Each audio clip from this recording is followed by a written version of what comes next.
국내 포괄적 경제동 반자합정, RCEP이란 무엇일까요?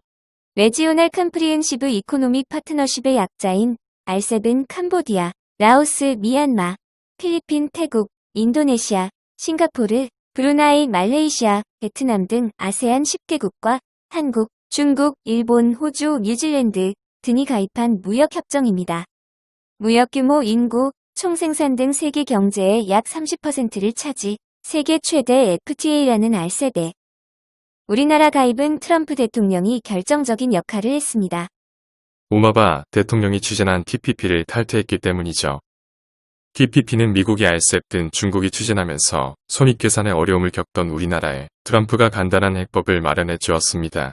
하지만 오바마의 정책을 계승하는 바이든이 당선되면서 우리나라의 CPTPP 참여가 다시 논의될 상황입니다. RCEP 협정에서 중국이 많은 양보를 한 것도 바이든의 당선 때문입니다. 중국이 주도하고 있는 RCEP에 한국과 일본을 참여시켜야 했기 때문이죠. 그렇다면 한국이 최종 승자가 되었다는 평가를 받는 이유는 무엇일까요? 이번 협상안은 동남아 국가연합, 즉 아세안이 제시한 내용입니다. 중국이 아세안의 요구를 받아들이면서 일본산 제품이 동무대인 시장에서 우리나라의 자동차, 철강, 석유화학, 기계, 가전 등의 경쟁력이 높아질 것입니다.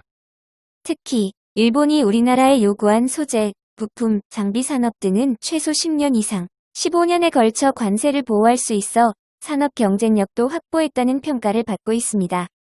물론 저가 상품은 중국산과의 치열한 경쟁도 예상되지만 RCEP으로 관세가 철폐되면 한국의 수출은 연간 1,000억 달러 정도 늘어날 것으로 예상됩니다.